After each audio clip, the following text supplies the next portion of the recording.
శ్రియం కాంతాయ కళ్యాణ నిదయే నిదయే నిదానం శ్రీ వెంకట నివాసాయ శ్రీనివాసాయ మంగళం. ఏంటే సంధ్య ఎప్పుడు పూజలు చేస్తా ఉంటావు? ఆ భగవంతుడి ప్రత్యక్షమై నిన్నేం కోరిక కోరుకుంటావు అని అడిగితే ఏం కోరిక కోరుకుంటావు? నా కానీ భగవంతుడు వరమిస్తే జన్మ జన్మలకి మీరే నా భర్తగా రావాలని కోరుకుంటానండి. మీరేం కోరుకుంటారండి దేవుడు వరమిస్తే? నేనేం నీలాగా పూజలు చేయను కదే, నాకెందుకు ప్రత్యక్షం అవుతాడు భగవంతుడు? ఏదో చెప్పనులేండి, ఏదన్నా కల్లో కనిపించో దేవుడు ప్రత్యక్షం అవుతే అవ్వచ్చు, మనం చెప్పలేము. ఏమో నేనేం కోరిక కోరుకోనే? చెప్పండి, పర్వాలేదు చెప్పండి. నేనేం అనుకోవట్లేదు, మీ మనసులో ఏముందో ఏం కోరుకుంటారో చెప్పండి.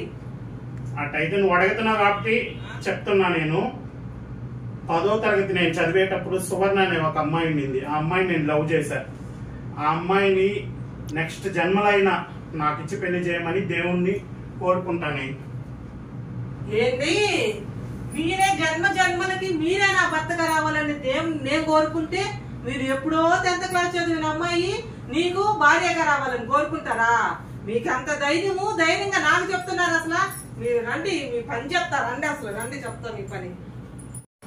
అయ్యో భగవంతుడా, ఏంది స్వామి నా మనసులో ఎన్ని బయట పెట్టేసుకున్నాను అనవసరంగా.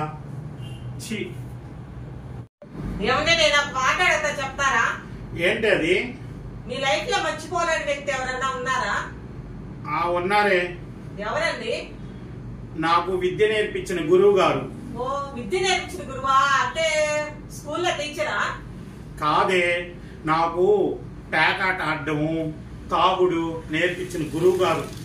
ఏమో ఇదేనా లేదే, విడ్డూరంగా ఉంది. ఎవరైనా చదువు చెప్పిన వాళ్ళు గురువు ఉంటారు, మంత్రాలు ఇచ్చిన వాళ్ళు గురువులు ఉంటారు. ఈ తాగు నేర్పించిన వాళ్ళు, పేకాట నేర్పించిన వాళ్ళు గురువులు ఉంటారా? ఎందుకుండ్రే, ఇప్పుడు నాకు పేకాట నేర్పించాడు.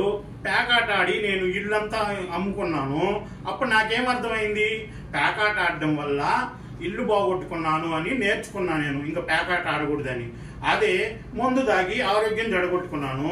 ఆరోగ్యం చెడగొట్టుకున్నది ఎందువల్ల అంటే, మందు తాగడం వల్ల ఆరోగ్యం చెడిపోయిందని తెలుసుకున్నా. ఈ రెండు ఆయన నేర్పించిన విద్య వల్లే కదా నేను నేర్చుకున్నాను. ఓమో ఇది ఆడలేదయ్యా.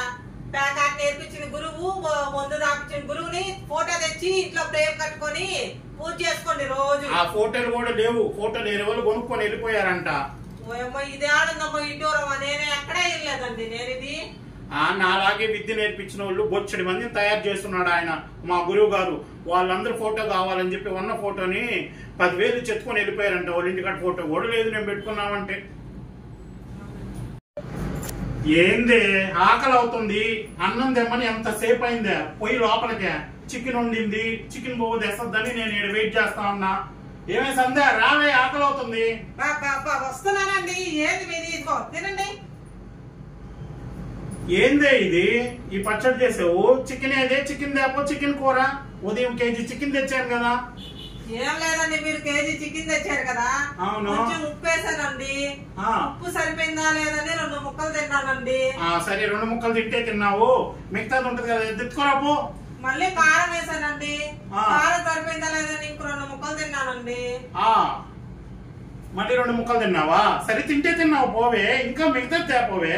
మళ్ళీ మసాలా వేసానండి, అవన్నీ సరిపోయినా లేదని 2 ముక్కలు తిన్నానండి. మళ్ళీ సరే 2 ముక్కలు ఉప్పుకు తిన్నావు, 2 ముక్కలు కారానికి తిన్నావు, 2 ముక్కలు మసాలాకి తిన్నావు.